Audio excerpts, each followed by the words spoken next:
সম্মানিত দর্শক, আজ পবিত্র জিলহজ মাসের ৮ তারিখ।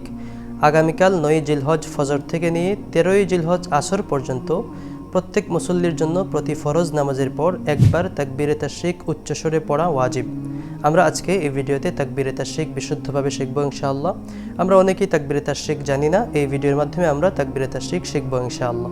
আল্লাহু আকবার, আল্লাহু আকবার, لا إله إلا الله والله أكبر الله أكبر ولله الحمد।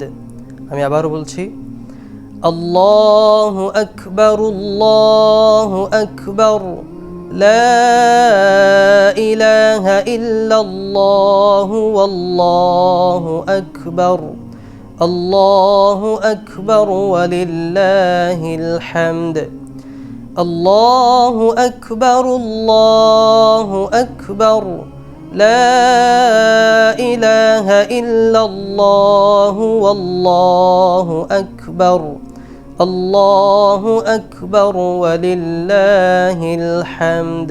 সবাইকে পবিত্র ঈদুল আজহার শুভেচ্ছা। আল্লাহ সুবহানাহু ওয়া তাআলা আমাদের সবার কুরবানিকে কবুল করেন, মকবুল করেন। ভিডিওটি শেয়ার করে অন্য ভাইকে শিখতে সহযোগিতা করবেন। আজকের মতো এখানে বিদায় নিচ্ছি। আসসালামু আলাইকুম ওয়া রাহমাতুল্লাহি ওয়া বারাকাতুহু।